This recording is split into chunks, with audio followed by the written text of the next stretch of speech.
There had been some discussion in Flaxborough about whether the Mayfair should proceed this year, what with the shortage of bunting, volunteers and enthusiasm. But Mrs. Honorine Tuffley, chairwoman of the Floral Committee and self-appointed guardian of civic gaiety, had declared that tradition must not be allowed to wither for want of moral backbone. By 10 o'clock, the market square was transformed into a polite confusion of stalls, tents and reluctant laughter. The mayor stood beneath a striped awning that smelled faintly of onions, while the brass band worked its way through a march that could be identified mainly by volume. Inspector Purbright, who had no official role at the fair, was there purely by accident, or so he would have claimed. He had a fondness for observing people in clusters. They revealed themselves with surprising economy when surrounded by lemonade and competition. Mrs. Tuffley was radiant in mauve. Her hat, which might have frightened crows at 20 paces, tilted with what she must have believed was stateliness. In one gloved hand she held a pair of ceremonial scissors, in the other the moral weight of the entire floral committee. The ribbon she was to cut had been laid across the mayor's dais with rather too much solemnity for its purpose. It was black, an unfortunate choice, though no one had yet dared say so aloud. The colour had been blamed on lighting conditions, then on a shortage of dyes, and finally, by Councillor Harby, on symbolic gravitas. Mrs. Tuffley, being a woman of fierce principle and limited imagination, accepted this explanation with dignity.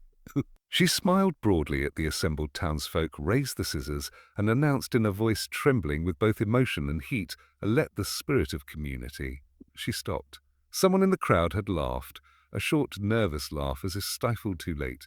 Several heads turned. The laughter, it seemed, came from the vicinity of the bandstand, though the musicians denied all knowledge. Mrs. Tuffley blinked, the scissors wavered, and with a slight frown she brought them down upon the ribbon. It did not cut. A murmur ran through the crowd. The scissors snapped again. Still nothing. The black satin resisted like mourning itself.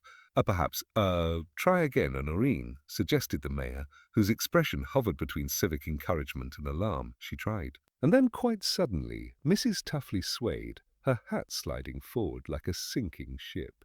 The scissors clattered to the dais and she fell. There was, as always in Flaxborough, a brief pause before action, an instinctive collective calculation about who should take responsibility. Then came the bustle, a cry for water, someone calling for a doctor, Mrs. Fothergill fanning the fallen lady with a folded programme as though attempting exorcism.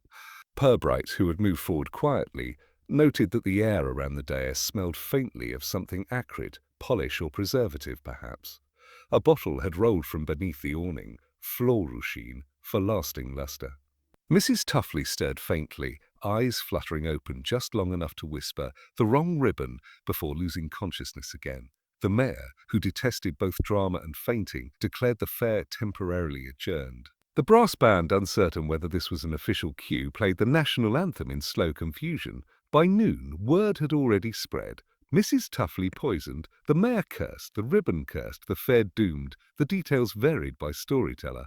At the police station, Sergeant Love looked up from his paperwork as Purbright entered. "A bit of excitement, sir. Mrs. Tuffley fainting at the fair town's in uproar." "Yes," said Purbright mildly. "Curious, isn't it, how a simple faint can acquire the dignity of a scandal?" "Do you think it was the heat?" "Possibly, or," Purbright added, glancing out the window toward the square, "something rather colder." He picked up his hat. "I think we shall pay the fair another visit after closing time, love. I have an odd liking for unattended ribbons." And with that, Inspector Purbright, calm as a librarian in a storm, went out into the sunshine to see what small-town mischief had chosen black satin for its herald. By the time the bunting had sagged and the mayor's speech been reduced to parody in every grocer's queue, the black ribbon affair had swollen into legend. No one in Flaxborough could resist improving the story. Within an hour, Mrs. Tuffley's brief swoon had become a shocking collapse. Poor dear, some said she was gasping like a fish. By mid-afternoon, she had been alternately poisoned, bewitched and smitten with remorse, depending on one's social alignment. The tea tent, a large, slightly mildewed canvas structure beside the flower stalls, was the nerve centre of this moral epidemic. Its tables, draped in creased gingham, groaned under the weight of cups, crumbs and conversation. Here, between the jam tarts and the Victoria sponge, reputations were dissected with the neat precision of surgical students. Mrs. Birtwistle, who sold haberdashery and rumour in equal measure, was in her element. Mark my words," she announced, spoon poised mid-air. "It weren't natural." The ribbon was black as morning. Someone meant it as a sign. "A sign of what?" asked Mrs. Fothergill, the vicar's wife, whose face bore the pained nobility of one used to interpreting divine will through committee minutes. "Something against her," whispered Mrs. Birtwistle. "You know what they say, jealousy runs deep in the flower tent. That woman's won 3 years running with her chrysanthemums." "A pride before a fall," murmured another voice. At a corner table sat Alan Prigg, junior reporter for the Flaxborough Citizen, pretending to study the crowd for a colour. His notebook contained mainly pastry stains and fragments of overheard spite. He noted the shift in tone each time someone mentioned Mrs. Tuffley's name, how admiration curdled almost instantly into satisfaction. The town had long been waiting for her to faint, morally speaking. The literal version was simply convenient. Inspector Purbright entered quietly, Sergeant Love in tow. Neither man spoke at first. Love looked longingly at the cakes, but Purbright, noticing, gave the slightest shake of the head. They moved toward Mrs. Fothergill, who greeted them with a nervous laugh. Inspector, you must be quite overrun with excitement. Such a dreadful thing at a public occasion." Purbright's voice was mild. "I gather Mrs. Tuffley has recovered consciousness, so I'm told. Resting at home, poor lady." "The doctor says it was shock, though from what, I can't imagine. Unless it was that ribbon, really black, for a fair. It is curious," said Purbright. "Do you happen to know who provided it?" "Mrs. Wicks ordered all decorations, I believe," said Mrs. Fothergill, "though she was in rather a state this morning. Something about missing supplies." Purbright inclined his head politely, then turned to Love. "We'll call on Mrs. Wicks later. For now, a cup of tea, I think." They found a corner table. Love, lowering his voice, said, "It's strange, sir. That polished bottle near the dais, do you think it mattered?" "Possibly," said Purbright, "but not as much as the fact that no one else seemed to notice it." Love frowned. "You mean someone meant her to faint?" "We mean," said Purbright, stirring his tea, "that people often prepare scenes they don't intend to witness. I wonder who felt theatrical today." Across the tent, Mrs. Birtwistle had discovered a fresh audience. "And I saw that young reporter there when it happened," she said, nodding toward Prigg. "Ooh, always scribbling. Perhaps he knew something beforehand." Prigg, colouring, pretended to be absorbed in his notebook. He wrote, "Public hysteria reaches T-stage. Facts uncertain, imagination robust." Outside, the fair had resumed with diminished enthusiasm. Children ran half-hearted races. A dog show proceeded under the dismal supervision of the mayor's wife. The black ribbon still hung across the dais, limp and gleaming in the afternoon sun, as though daring the town to forget it. When Purbright and Love emerged, the inspector paused to look at it again. "A funny thing, sir," said Love. "They say it wasn't from the council stores, came from somewhere else entirely." "Indeed, Purbright adjusted his hat. "Then perhaps we should find out whose hands deal in mourning trimmings during festive seasons." He smiled faintly. "It might tell us who finds joy a little inconvenient." And as the brass band stumbled into another uncertain march, the inspector led the way toward the departing crowds, his mind quietly assembling a pattern only he could yet discern. When the fair finally closed that evening, a faint drizzle had begun to fall, turning the coloured flags into damp streaks of resignation. The square was nearly empty save for a few volunteers dismantling stalls under the dim yellow light of the street lamps. Purbright and Sergeant Love moved quietly between the tables, their boots leaving soft prints in the trampled grass. The scent of fried onions and wet bunting lingered in the air, a kind of civic melancholy. "Strange how it all looks after dark," said Love, peering at the deserted bandstand. "A bit like a battlefield after everyone's gone home." "A Flaxborough," said Purbright, "rarely fights its battles in daylight." He stopped beside the mayor's dais. The black ribbon still hung there, slack and sodden, glistening faintly in the rain. Purbright lifted one end between thumb and forefinger. "Feel this, Love. Smooth, yes, but heavy. Not the sort of thing one buys at the stationer's." Love rubbed the material, a more like funeral stock. Purbright nodded. Precisely, and yet curiously it appeared here. They moved to the rear of the platform, where a few discarded decorations and a box of ribbons lay under a tarpaulin. Purbright crouched and examined the contents by torchlight. All the ribbons were cream or blue, none black.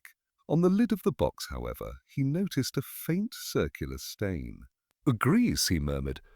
"The kind you find on furniture polish tins, or perhaps coffin wax." Love's eyes widened. "You think it came from the undertaker's?"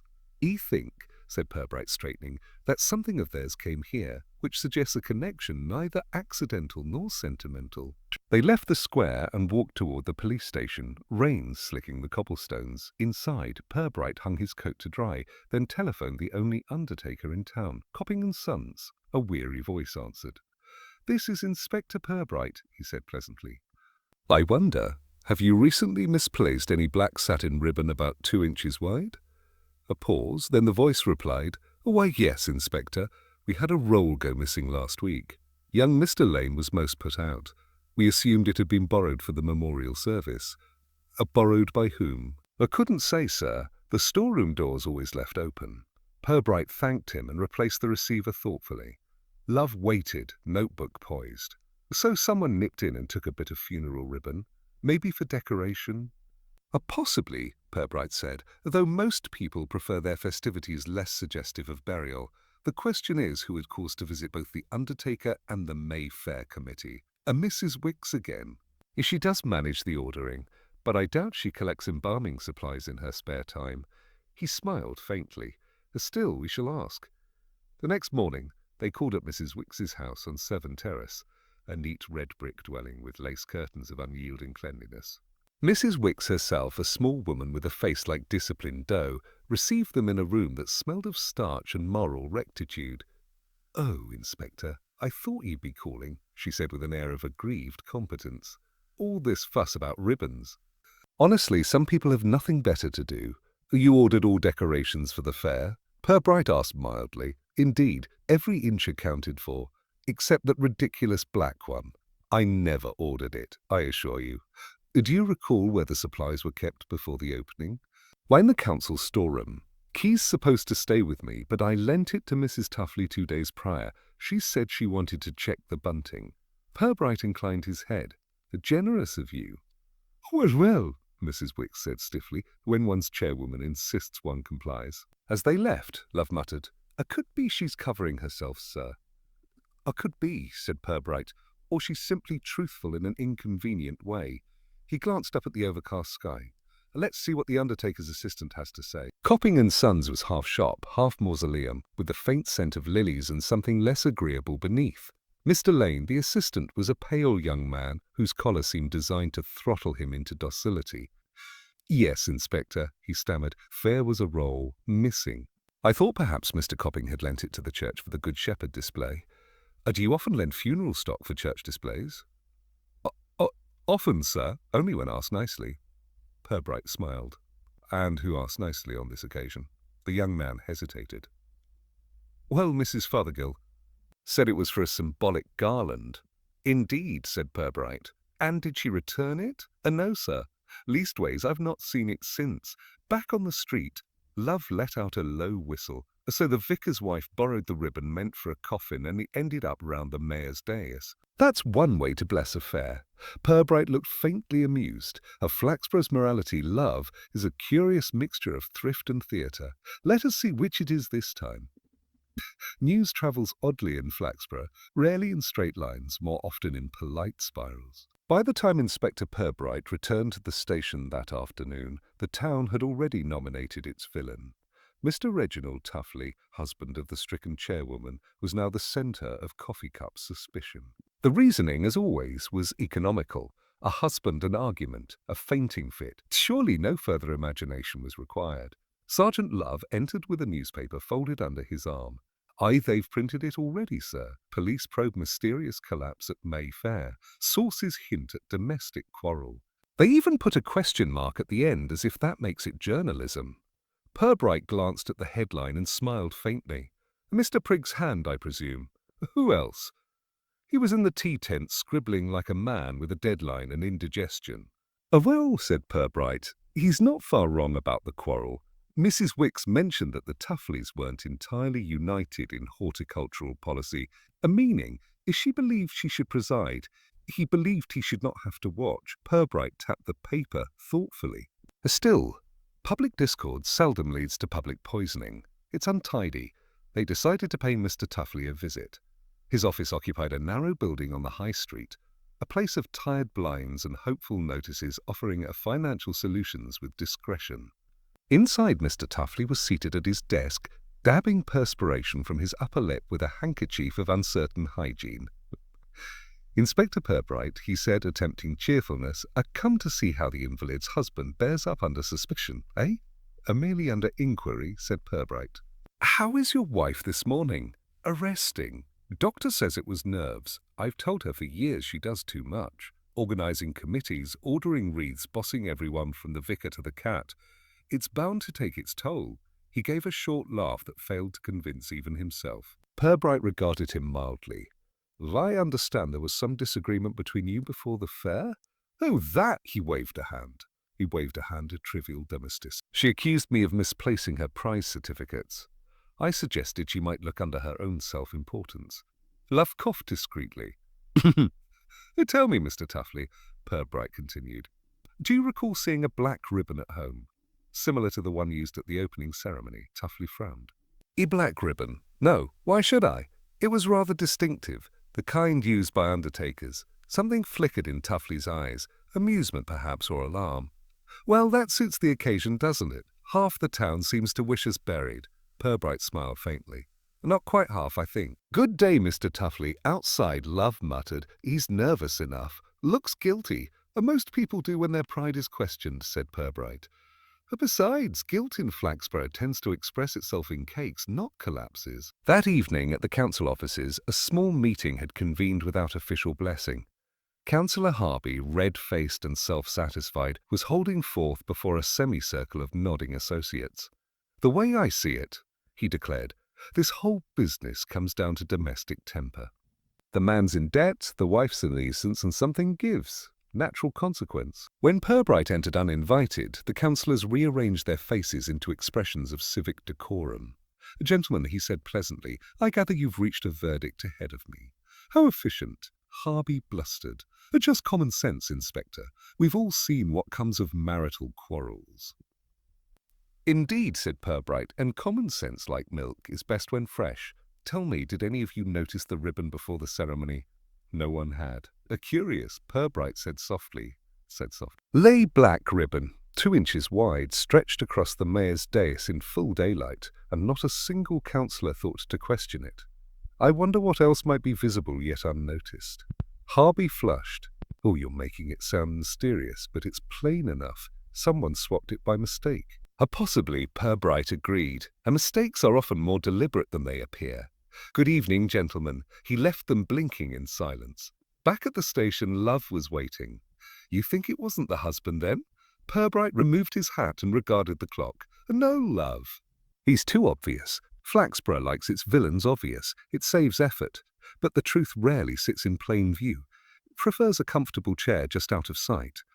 Love hesitated. Then who, sir?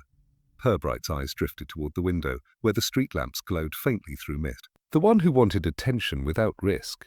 Vanity is safer than malice, but often just as poisonous. The next morning brought a pale, uncertain sunlight and a renewed sense of civic self-importance. Flaxborough, having exhausted speculation about Mrs. Tuffley's collapse, now busied itself with theories about the police investigation. The butcher claimed that Purbright had ordered the dais dismantled. The postmistress insisted he'd sent the ribbon to Scotland Yard. In truth, the ribbon lay neatly folded on his desk, awaiting further conversation.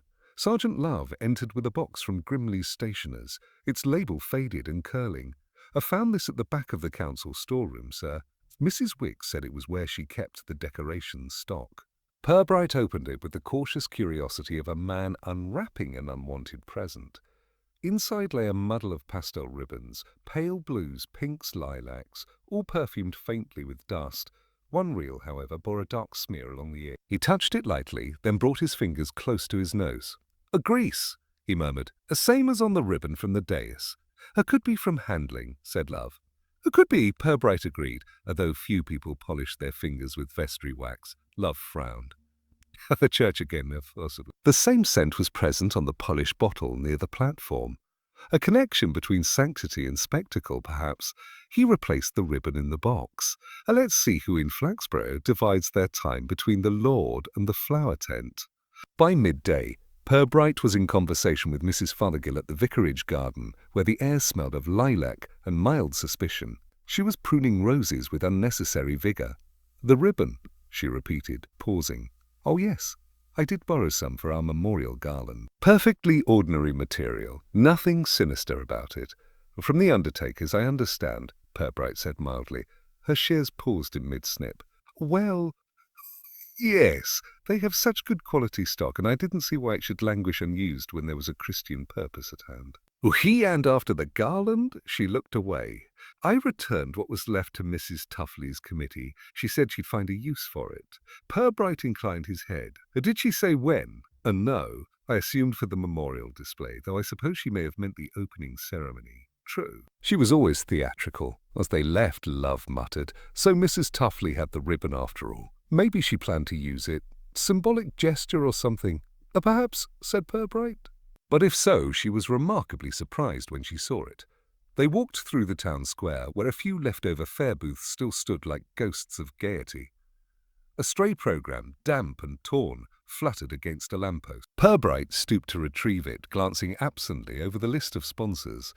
His eye caught on a familiar name, Alan Prigg, Flaxborough citizen, credited for press support and promotion. "Interesting," he murmured. Love followed his gaze. "The reporter, indeed? And not one who writes without curiosity. Let's visit his curiosity." The citizen office was a narrow, paper-smelling room above a bakery. Prigg sat behind a desk littered with copy paper and biscuit crumbs, his expression torn between boredom and ambition. When Purbright entered, he looked both flattered and alarmed. "Inspector, I was just about to call. I've been working on a piece about the fair, community spirit, resilience, that sort of thing." "Excellent," said Purbright. Tell me, Mr. Prigg, do you recall who placed that black ribbon across the dais?" Prigg blinked. "No one saw, did they? It was there when we arrived. Mrs. Wicks said the volunteers set it up. You didn't happen to photograph it, only after the collapse, for the morning edition?" Purbright leaned slightly closer. "And before the ceremony, you were near the platform." Prigg hesitated. "Yes, but I didn't notice the ribbon till later. To be honest, I was trying to get a good angle on the mayor's hat." Purbright smiled faintly. "Understandable. Still, if you remember anything, even trivial, do let me know." "Outside," Love said, "it seems harmless enough." "Harmlessness," Purbright replied, "is Flaxborough's most practiced disguise." That evening, in the quiet of his office, he examined the two ribbons side by side, the fair one and the stained reel from the box. The marks matched precisely, down to the faint trace of vestry wax. He set them down thoughtfully. Someone, he realized, had handled both with a kind of reverence inconsistent with mere decoration. The ribbon was more than ornament. It was message, memory, or warning. And in Flaxborough, the difference between the three was often measured only by intention. The following day dawned with the kind of brittle cheer that often precedes unpleasant discoveries. The town, having temporarily exhausted its appetite for conjecture, was now returning to business, though the word "a poison" still fluttered like a loose poster in every conversation. Inspector Purbright, after a brief exchange of civilities with Sergeant Love about the weather, turned his attention to the Fair Committee's records. They were kept with predictable inefficiency in a dented filing cabinet at the council offices, its drawers labelled in faint pencil and misplaced optimism. He leafed through minutes, receipts and petty correspondence until one letter caught his attention. It was written in the assertive cursive of Mrs. Wicks and addressed to Mrs. Tuffley, dated 2 weeks before the fair. "Hooray! Ribbon orders, please confirm colours required for floral stage dressing. The black sample has been returned as unsuitable, unless desired for memorial theme." Beneath this, in smaller, neater handwriting, a penciled note. "Keep it. Might use it for effect." Purbright studied the annotation thoughtfully. The handwriting was not Mrs. Wicks's, nor, he suspected, Mrs. Tuffley's. It was smaller, looped, almost decorative. He placed the letter aside and turned to Love. "Find out who on the committee handled correspondence last month." There's a hand here too careful to belong to anyone careless. Their first stop was the home of Mrs. Tuffley's assistant, Miss Mildred Vane, a pale woman of 35 whose sense of duty had long since outlasted her sense of humour. She received them in a parlour of anxious neatness. "Yes, Inspector, I typed some of the minutes, though Mrs. Wicks often added notes. Mrs. Tuffley didn't like ink smudges, so I used pencil for drafts. Do you recognise this?" Purbright handed her the letter. She examined it, frowning. "I know it isn't mine." Perhaps Mrs. Wicks made a correction. Perhaps. Purbright slipped the letter back into its folder. "Thank you for your time, Miss Vane." Outside, Love said, "Looks like someone meddled with the order, sir. Indeed, and likely someone who understood that a little theatricality would go a long way at the fair." The afternoon found them calling upon Mr. Birtwick's husband to the formidable treasurer, a large, amiable man with the puzzled air of one permanently one step behind his wife. He welcomed them with the relief of a man unused to visitors. "Ribbon business, is it?" "Oh, my wife's been fretting about that. Says it's made her look foolish." Purbright nodded sympathetically. "An unfortunate mix-up, no doubt. Did she mention who helped with the order?" "Well, there's young Prigg from the paper. He was about the place a good bit. Said he'd do some posters for the fair. And Mrs. Tuffley had that girl, Miss Vane, to keep her papers in order." "Did you notice anyone spending time in the storeroom before the fair?" "Not me, Inspector. Though I saw lights there one evening when my wife thought everything locked up.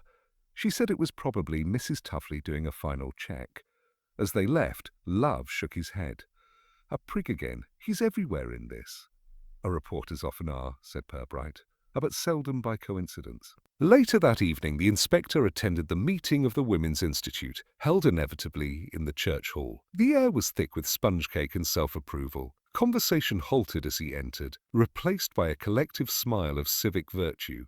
"Inspector Purbright," cried Mrs. Fothergill, "do come in. We were just discussing the fair.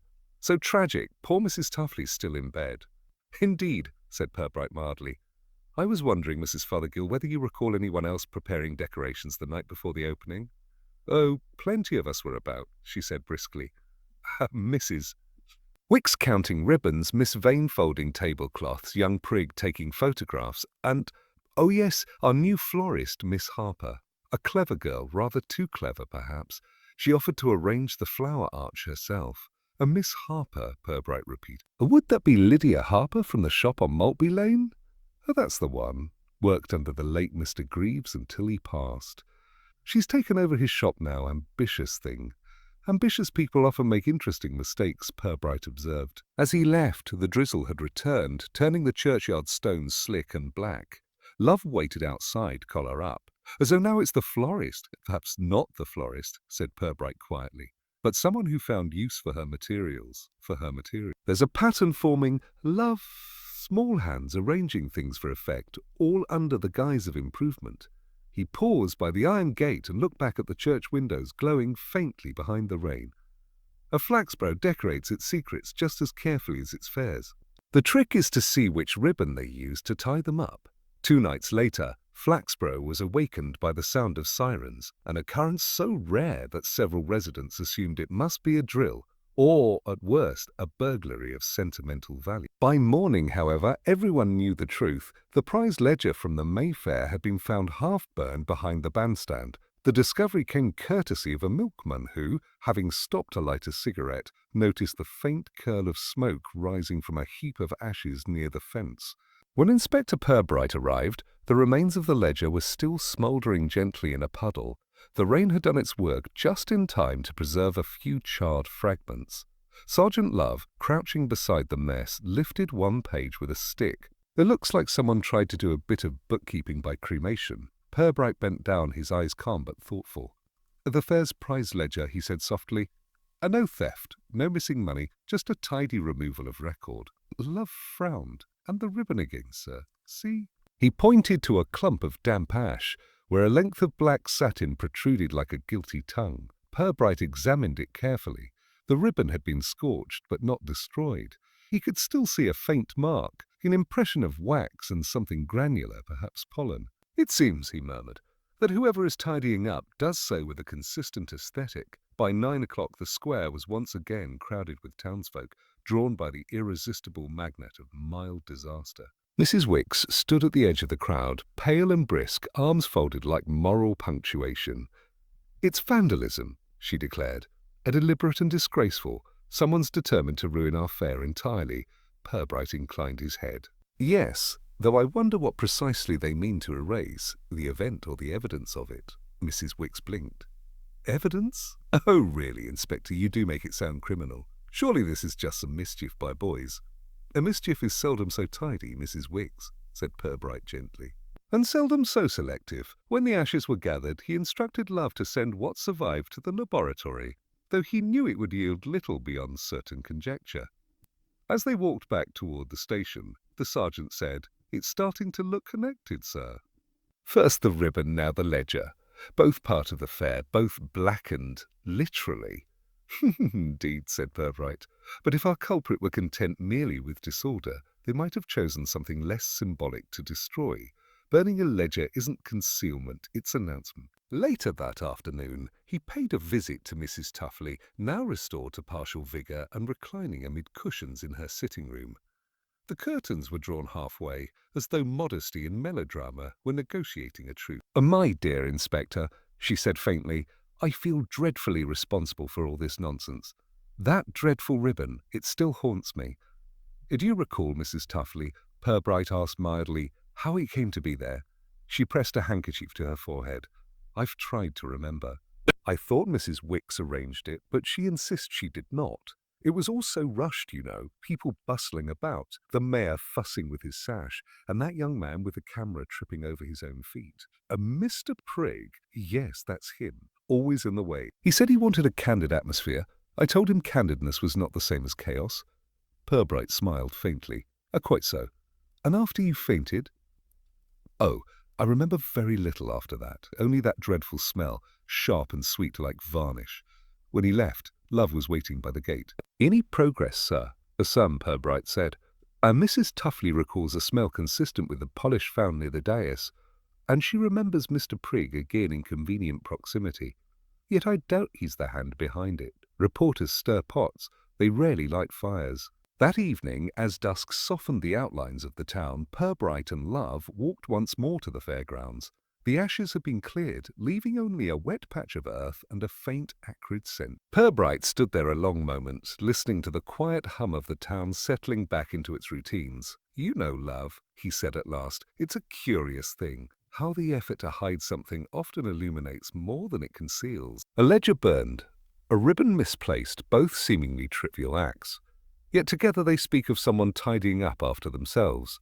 Someone anxious not about discovery, but about reputation. Love glanced sideways. "You mean someone on the committee?" Purbright gave a small, knowing smile. "The Flaxborough's committees, Love, are where reputations are born, worshipped, and occasionally strangled." "Let's see which one gasped last." The rain had settled into a steady drizzle, that familiar Flaxborough compromise between weather and apology. Inspector Purbright sat in his small sitting room above the station, a mug of tepid cocoa cooling beside him, the evening paper folded neatly but unread. On his knee lay the charred corner of the fair ledger, rescued though barely from the ashes. He turned it slowly under the lamplight, tracing the faint impression of ink, a name ending in X. The rest was lost to fire and damp. He leaned back, the chair creaking softly, and regarded the room's dim reflection in the window. The town beyond was quiet now, its roofs glistening under the drizzle, the streets deserted except for the occasional cat, making its way home from no lawful business. Flaxborough, he thought, had the curious talent of appearing virtuous by standing still. Scandal, like fog, drifted through it at walking pace. No one ever ran. They simply waited for the mist to clear, pretending not to breathe it in. He reached for his notebook, flipping through neat pages of observations. Mrs. Wicks defensive. Mrs. Fothergill evasive. Miss Vane loyal but frightened. Mrs. Tuffley theatrical and self-absorbed. And through it all, Mr. Prigg watching. There was no proof of malice, yet the whole affair had a scent of performance, as though the town had unconsciously staged its own humiliation. He recalled Mrs. Fothergill's remark about the elate Mr. Greaves, the florist whose shop now belonged to Miss Harper. Greaves had died the previous winter, quietly and without controversy, yet his death had left a trail of minor resentments, unpaid bills, half half-finished arrangements, whispered improprieties. Miss Harper, young and ambitious, had inherited not only his shop but his enemies. Purbright sipped his cocoa and frowned. A pattern was forming, though it was more social than criminal. The fair had been intended as a spectacle of unity, yet every participant seemed engaged in a private quarrel disguised as civic duty. The black ribbon, the burnt ledger, they were less acts of violence than expressions of pettiness elevated by circumstance. He stood cross to the window and looked out at the glimmering square. Somewhere behind those curtained windows lay the hand that had tied the ribbon and struck the match, not from hatred, he suspected, but from pride. Pride was the engine of Flaxborough. It powered committees, marriages, even morality. And when pride was wounded, it behaved much like gas, colourless, slow to escape, but explosive in the right conditions. A knock at the door interrupted his thoughts. Sergeant Love entered, looking damp and vaguely apologetic. "Evening, sir. Thought you'd still be up." "Quite right." "You've been to the lab?" "Yes, sir. Nothing much from the ashes. Paper charred beyond recognition, but they did find traces of wax, same composition as that on the ribbon." And he hesitated, fishing a small envelope from his pocket. "Oh, sir, bit of dried flower petals stuck to the wax. Chrysanthemum, they think." Purbright took the envelope and examined the fragment inside.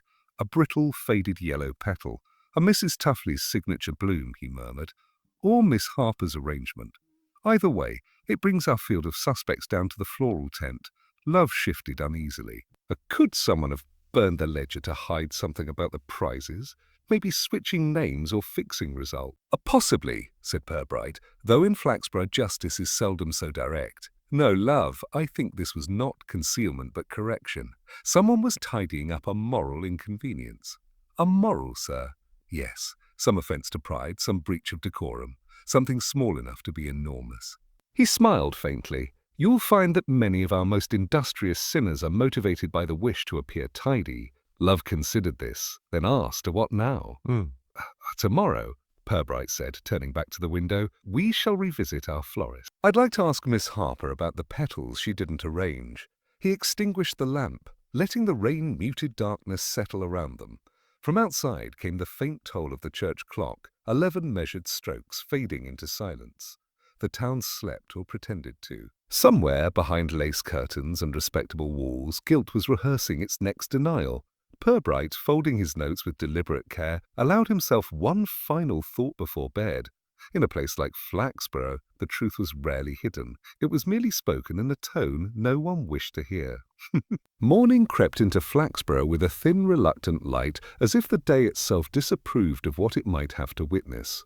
Inspector Purbright was already at his desk, pipe unlit, fingers steepled, regarding a single sheet of paper that held only one line of writing. The phrase had been penciled faintly on the back of the fair's damaged prize ledger fragment, invisible at first glance, revealed only when the paper had dried. The words, simple as they seemed, had the unmistakable ring of motive, not of greed but of vanity. At 10 o'clock sharp, Sergeant Love entered with his usual blend of loyalty and uncertainty. "Got everyone coming, sir? Mrs. Wicks, Mrs. Fothergill, Miss Vane, Miss Harper, even young Prig. Said it was for a debrief, as you asked." "Excellent, excellent. Let's see how they behave when the curtain rises a second time." By past, the small conference room at the station had become a reluctant theatre of civic virtue. The participants arrived in order of confidence. Mrs. Wicks first, brisk and indignant. Mrs. Fothergill next, smiling tightly as though she were being photographed. Miss Vane pale and anxious. Miss Harper self-possessed but wary. And finally Prig, pretending nonchalance while clutching his notebook like a shield. Purbright greeted them all with impeccable politeness and gestured toward the tea service. "Just an informal chat," he assured them, "to ensure our records are complete and accurate." The fair, after all, was a community triumph, despite a few decorative misfortunes. A polite murmur followed. Love poured tea with solemn precision, while Purbright settled behind his desk. He let the silence lengthen until it became almost audible. "You'll be pleased to hear," he began, "that our investigation has clarified the origin of the black ribbon. It was not, as some feared, a macabre prank. The order was placed through the Cooperative Society under a committee account." Mrs. Wicks stiffened. "Impossible." "I manage all accounts personally." "Quite so," said Purbright smoothly. And yet the cooperative assures me the request was placed by a subcommittee member in cash 2 weeks prior. The name given was Mrs. Lydia Harper, a faint movement, barely perceptible, but there. Miss Harper's spoon rattled lightly against her cup before she steadied it. Her expression when she looked up was carefully arranged. "That can't be true, Inspector. I never ordered such a thing."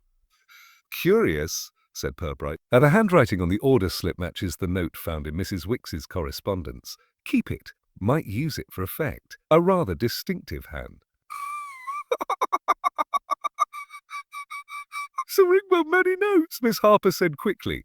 We were all sharing supplies. Perhaps Mrs. Tuffley asked me to check some. Perhaps Purbright agreed mildly, though Mrs. Tuffley, when she recovered, was quite certain she had not seen you in the storeroom. She mentioned, however, that you had lent her floral stiffener for the wreaths. Miss Harper blinked, colour draining slightly from her face. "Only ordinary preservative, Inspector. Every florist uses it." "Indeed," Purbright replied, leaning back. "Yet it seems the particular compound you supplied was from funeral stock, one containing aldehyde vapours, perfectly safe for flowers, less so for lungs." A murmur rippled through the room. Mrs. Fothergill crossed herself discreetly. Mrs. Wicks muttered something about a negligence. Purbright raised a hand. "I make no accusations, merely observations. But there's an odd poetry to it, isn't there? A black ribbon from the undertaker's, a chemical from the same source, and a dedication. For beauty's sake, one might almost think the entire fair was a kind of tableau, arranged by someone with a keen eye for the dramatic." Miss Harper met his gaze, defiant now. "If you're suggesting I meant any harm, that's absurd. Mrs. Tuffley was a bully. Everyone knows it, but I'd hardly wish her dead." Purbright's tone was gentle, almost sympathetic. "No, Miss Harper, I dare say you didn't. But you did wish her diminished. A symbolic gesture, perhaps. Something to show that beauty could wilt under arrogance. You arranged the dais yourself that morning, didn't you?" "I helped tidy it," she said quietly. "And the ribbon?" She hesitated. "It looked elegant. I thought it fitting." "Oh, yes," Purbright murmured. "A fitting indeed." He let the silence settle again, long enough for discomfort to bloom like mildew. Then, with a courteous smile, he closed his notebook. "Thank you all. That concludes our discussion. Please enjoy the rest of your day, and do, if you can, avoid any further acts of beautification." As they left, Love waited until the door closed behind the last of them. "You've got her, sir. She as good as confessed." Not quite," said Purbright, rising. "But she's begun to feel the weight of what she's done. Vanity resists exposure more than guilt ever could." Love frowned. "Do you think she meant Mrs. Tuffley to faint?" No," Purbright said softly, "but she meant her to notice. The fainting was an accident of chemistry, the humiliation deliberate art. And now I suspect she'll do something else, something to preserve her image of innocence. People who create theatre rarely know when the performance should end." He looked toward the rain-streaked window, where the church tower loomed dimly above the rooftops. "We'll give her one more cue, Love. Then we'll see how she takes her final bow." It was a calm, grey afternoon, the kind that seemed to press gently upon the town's rooftops, urging everyone indoors to safer, quieter occupations. At the police station, Inspector Purbright sat in the interview room with a cup of tea cooling beside him, watching the rain run down the window pane. The tea had long gone undrunk. His attention was fixed instead on the small velvet box resting on the table before him. Inside lay the charred fragment of the black ribbon, folded neatly as though waiting to be understood. When Sergeant Love entered, slightly breathless and damp from his errands, Purbright spoke without turning. "You delivered the report to the magistrate?" "Yes, sir. Said he'd trust your judgment entirely." Love glanced at the box. "So that's the end of it, then? She's done for." Purbright smiled faintly. "Almost, Love, but not quite. A truth, to be complete, must be witnessed by those who made it necessary." Love frowned, uncertain whether philosophy or procedure was being discussed. "You mean you want them all back again?" "Precisely. Mrs. Wicks, Mrs. Fothergill, Miss Vane, and Miss Harper, and invite Mr. Prigg. He deserves a proper ending to his story." An hour later, the same group assembled once more, their expressions various shades of dread and curiosity. The atmosphere felt heavier this time, as though the very air sensed the nearness of exposure. Purbright greeted them cordially, as if convening a club rather than concluding an inquiry. "Thank you for coming," he began, his tone mild. I realize you have all endured some inconvenience on account of the recent decorative disturbances. But before we put this matter to rest, I should like to explain what truly occurred at the May Fair. He rose and paced slowly before the window. To begin with, there was no murder, no deliberate attempt upon Mrs. Tuffley's life. The unfortunate lady's collapse was caused by aldehyde vapors released from a floral preservative used upon the black ribbon decorating the dais. The chemical was harmless in open air but dangerous when confined beneath the awning. The person who applied it did not know this. Mrs. Fothergill let out a sharp breath. Then it was all an accident. An accident, Purbright said, born of intention. You see, the ribbon itself was not chosen at random. It had been ordered from the undertakers by Miss Harper under the pretext of a memorial arrangement. Later, she placed it across the dais, intending a small act of rebellion, a visual rebuke to Mrs. Tuffley's vanity. Black against a sea of colour, symbolic, theatrical, and I dare say rather poetic. Miss Harper's voice trembled. You make it sound wicked, Inspector. It was only meant as a gesture. Something to remind her that beauty fades. Indeed, said Purbright softly. A thoughtful sentiment, though one might argue that fainting was too literal a response. When Mrs. Tuffley collapsed, you panicked, and when gossip began to bloom faster than your chrysanthemums, you grew frightened. You burned the prize ledger 2 nights later to remove your signature from the supply list, but you left behind wax traces from the same ribbon. That, Miss Harper, was your undoing. There was a silence so taut it seemed to draw the room smaller. Miss Harper stared at the table, her fingers twisting the edge of a handkerchief. I never wanted to hurt her, she said finally, only to make her see herself the way she made the rest of us feel. Always competing, always judging. I thought if I humbled her a little, people would stop bowing to her. Mrs. Wicks sniffed loudly, and nearly killed her instead. Purbright's expression remained calm, though his eyes held a weary kind of sympathy. The Flaxborough Mrs. Wicks is very fond of moral corrections. Unfortunately, they are seldom proportionate. Miss Harper, you've confessed enough for me to recommend leniency. Your intent was foolish, not cruel. The magistrate will see that. Prigg, who had been silent until now, spoke up. If I might, Inspector, may I print this? It's the sort of story that might do the town some good. Cautionary, you know. Purbright looked at him with mild amusement. By all means, Mr. Prigg, though I advise discretion. Flaxborough thrives on scandal, but it wilts under truth. And truth, as you know, is a poor seller. He turned back to Miss Harper. You will give a formal statement. After that, I imagine your punishment will be chiefly social. This town is adept at quiet exile. It need never raise its voice to ruin someone. When the others had gone, Love lingered by the door. Do you really think she meant no harm, sir? Purbright closed the velvet box and slipped it into his drawer. No, Love. She meant harm, but the kind she could still admire afterwards. The tragedy of Flaxborough is not in its malice, but in its taste. Outside the rain had ceased, leaving the streets washed and glistening. Purbright stood at the window for a moment, watching the faint reflection of his own face in the glass, then turned back to his desk and began writing his report with the calm precision of a man who had seen too much human folly to be surprised by any of it. By the end of the week, the Mayfair was once again the subject of general conversation, though now, as was the Flaxborough way, spoken of with faint amusement and no trace of guilt. The ribbons scandal, as it had inevitably been christened, had been folded neatly into the town's collective folklore. Alongside the year, the raffle money went missing, and the time the vicar's dog won the flower show by accident. People now discussed it with the satisfaction of having survived something mildly improper, yet faintly improving. Mrs. Tuffley, recovered enough to host visitors again, had taken to describing her collapse as a divine warning against excessive zeal. It was widely agreed that she looked healthier than before and considerably more cautious. She and her husband were seen together at the cooperative one morning, walking slowly and speaking with the strained civility of people practicing forgiveness for the sake of audience. Mrs. Wicks, for her part, had regained her sense of managerial superiority, now directing the repair of the fair decorations with renewed energy. Whenever Miss Harper's name arose, she pursed her lips and declared, "A poor girl. Artistic temperaments never mix well with committees." Her tone suggested that such temperaments should, for safety's sake, be kept under lock and key. Miss Harper herself had vanished from the social map with quiet efficiency. Her shop remained open under a new assistant's management, while she was said to be visiting relatives in Yorkshire. In truth, she had left only a note for the landlord and a month's rent in advance. Purbright, reading the report, had neither sought to find her nor felt obliged to. Some departures, he reflected, did the town a favour by their absence. The Flaxborough Citizen ran a modest article, a few days later, anonymous though unmistakably penned by Prigg, under the title A Lesson in Civic Harmony.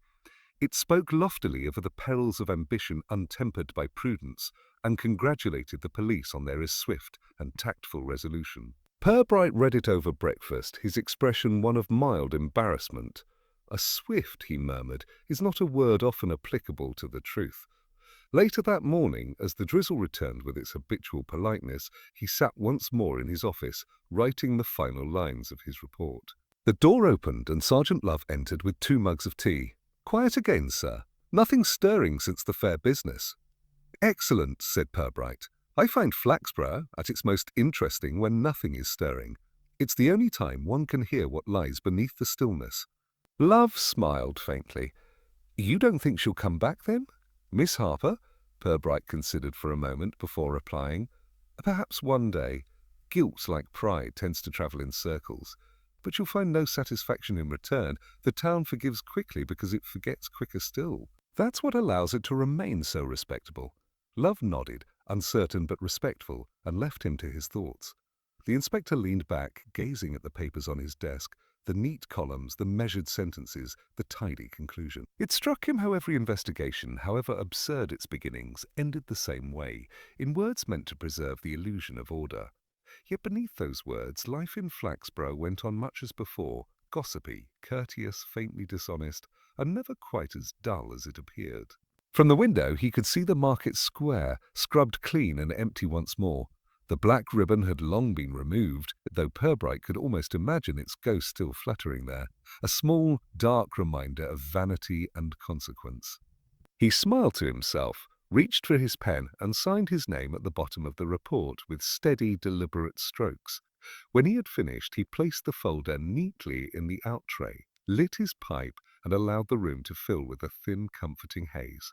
Outside, the church clock struck the hour, measured, patient, endlessly repeating. Purbright exhaled slowly, watching the smoke drift toward the ceiling, and thought that Flaxborough would sleep soundly again, at least until someone else decided to improve it.